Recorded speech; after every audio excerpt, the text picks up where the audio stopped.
Man, if you guys have been seeing my tweets about this Steve Lacy project, you would know how much I fuck with this.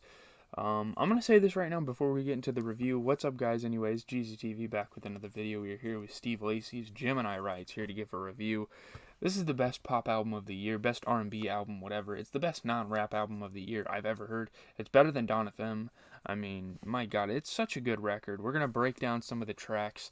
We're gonna break down all the tracks any way I can. Yeah. Gemini Rights is the second studio album by the American musician Steve Lacy, following his 2020 project, The Lo-Fi's, and coming 3 years after his debut full-length LP, Apollo XXI.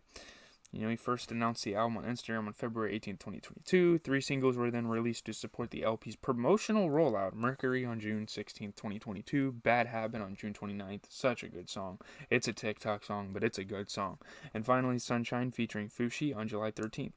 Gemini Rights' only interlude holds a feature as well, this time from Lacy's fellow musician Matt Martians, with the two being notably bandmates in the neo-soul band The Internet, which included Sid of course. People that were kind of indulged in the Odd Future culture back in the day, so that was cool. First song is called Static. Static, the album, let's see here. The song contains soft-spoken lyrics and a mix of piano and guitar. Steve talks about his past lover's struggles with coping empty feelings. He explains to them that he doesn't need the same old partner like he needed before to keep moving forward. Next song is Helmet, a lot of people's favorites. I mean, this is a beautiful track. I love it.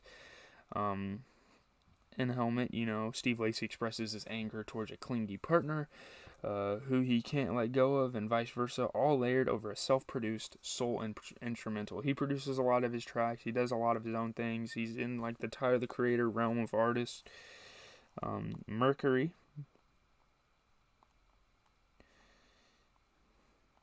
In Steve Lacy's first release single since The Lo-Fi's, Steve performs over slick bossa nova production with supporting vocals from Fushi. Fushi is a big part of this project. Steve has been teasing this song during live performances and in Instagram live streams before its release, so yeah, it was very much hyped up. It was one of the unreleased gems that a lot of artists have. It's his one, pretty much. Buttons. Steve opens up to his lover in his room, providing reassurance and company, leaving himself vulnerable to them, resulting in Steve being manipulated and treated poorly. So obviously the toxic dynamics of a relationship are very much discussed on this song. Bad Habit, of course.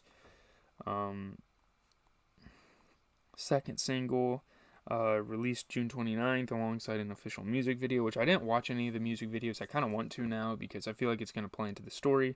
The song is mainly about reflecting on an attraction to someone and what it could have been if he had expressed how it felt to the person he is singing about. It's kind of this common trope. It's like, oh my goodness, what could have been? This could have been us type of thing. Ray Shrimmer, I mean, he sounded like Sway Lee on some of the songs, which was kind of crazy to me. He changed his voice. This guy definitely reminds me of like a Frank Ocean with a funky sound to him. And to be honest, he has like a Tizo touchdown tone in his voice sometimes. I don't know, he reminds me of a lot of artists, and I think it's really interesting. I think it shows his versatility. I think he just does such a good job on this album. I mean, this is one of the best albums I've heard in a while this year. I mean, we've had a drought, really, to be fair with you. Ken Carson, I mean, he dropped a decent project, but it doesn't stack up to Gemini Rights, It really doesn't. Yeah, it's just a really good song. Together is the interlude, of course, featuring Matt Martians. Interlude on the album. It's enter and adore-lude, not enter like intergalactic or Interscope or something. It's a short 50-second bridge of soft instruments and reverb, soft-spoken vocals. So apparently this is a thing in pop music and R&B music. I don't want to call him pop. He's not a pop artist. He's R&B. He's very soul. He's very indie. He doesn't take shit from anyone. I mean, he's kind of on his own. And this song is most likely about Steve starting to move on. And as you guys know, Steve is bisexual. You guys should probably know that before listening to this, but for all you homophobes out there, I embrace a lot of the LGBTQ artists. I mean, Steve Lacy, Frank Ocean, Tyler the Creator, those are the big three. Steve Lacy's etched himself. Lil Nas X is a pretty damn good artist as well. Is Saucy Santana the next? I don't know. Cody Freestyle, The song is synth heavy, has a dreamy essence to it with Steve's echoed vocals. The song seems to be about asking his past boyfriend. Of course, he has boyfriends and girlfriends. He's bisexual. He goes in phases. That's kind of how that works. If you want a boy, you get a boy. If you want a girl, you get a girl. You know what I mean? Unlike the reproduction process, that doesn't apply there. To leave him alone, and that they would like to distance themselves and move on. So his partner's being clingy still, and he's like, "Come on, we got to move on here." Yeah, Amber is Amber finds Steve Lacy on a self-produced piano instrumental reminiscing about an old relationship, slowly starting to regret meeting this significant other. Sunshine. Steve Lacy is joined by soul singer Fushi once again for Sunshine. The ballad, whatever, finds Steve dealing with his revived feelings following a casual encounter with an ex-lover. Sunshine was first teased live by Steve and Fushi at Steve's concert at the Novo on April 20th, 2022. I would like to see this guy live, by the way. I think it would be awesome. He later played the song for viewers on his Instagram Live on July 12th, 2022. The song released with the music video the next day. So, yeah. Give You the World is the final track on here. On Give You the World, Steve Lacy begs for his partner's forgiveness, reinforcing that he won't make the same mistakes again, and give them the world, as the song title states. So that is pretty much it.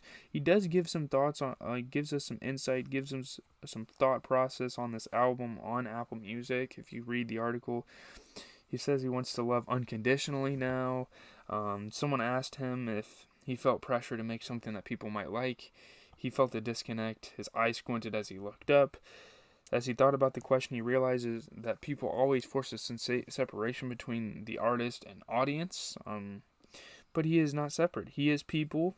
He just happens to be an artist. Once he understood this, the album felt very easy and fun to make. Gemini writes as him getting closer to what makes him a part of all things, and that is feelings. Feelings seem like the only real things sometimes. He writes about his anger, sadness, longing, confusion, happiness, horniness, anger, fear, all out of love and all laughable too. The biggest lesson he learned at the end of the album process was how small people make love. He wants to love unconditionally now. He will make love bigger, not smaller to him. Gemini writes is a step in the right direction. See, he's excited for people to have this album as their own, as it is no longer his. So he wants to give people an album. He wants to give people a representation of his thoughts. He wants to be one with the people. He wants to be a relatable artist. And I think he does that very well. You know, obviously I haven't been in love, like, really in my life at all. You can call me a loser in the comments. I don't care. Like, fuck you too. I don't know. Yeah, I mean, it's a really good album. And I mean, if you've been in love, if you've had heartbreaks, if you're bisexual, you could relate, because same-sex relationships do have different dynamics, but at the same time, he finds common ground in a lot of things here. You know, he wants to be different. He wants to make different music. He wants to be astray from everyone, but at the same time, he wants to cater to his people. He wants to cater to his fans that give him longing support, and I like that about Steve Lacy here. Gemini writes, I mean, yeah, I'm not a big fan of astrology. I'm not a big fan of, like, the horoscopes and the signs and all that, but he does detail some, like, characteristics that a typical Gemini would portray. I mean, fuck it. I mean, if it's his personality, it's his personality, you know? And I think this project is really fucking good. It is one of the best projects released all year and might go in my top 10. You just never know. There's so much more music, but put your notification bell on, because we are going to be listening to more music this year. Next week, Joey Badass is dropping a record. I think, I want to say Lil Baby's dropping a record. I'm not that confident in that, but I think he is. A lot of music coming out in August. I'm predicting Travis Scott and The Game are dropping albums that month. Frank Ocean starting to come back in the media. So you never know. This year is going to be a roller coaster of a ride for the rest of it. I mean, I'm here for it. I am a music reviewer. I like listening to music. That's like my common... That's my hobby, man. I just like doing it. I like doing it for you guys. We have weekly track rundown. Is that what I call it? Yes. Sorry. But leave a like, comment, subscribe. I do like these 10-minute reviews. I do kind of want to go back to them. Like, if there's an album I'm somewhat interested in, like, of course, Lil Baby and Joey Badass, they're going to get edited videos because I like them enough to make edited videos on their music. Joey Badass doesn't have... I mean, he's probably going to have like 10 new tracks, so it's not going to be like a huge video or anything. I'm really hyped for Lil Baby though. But yeah, have a good rest of your day. I will see you guys later for like 3 more videos.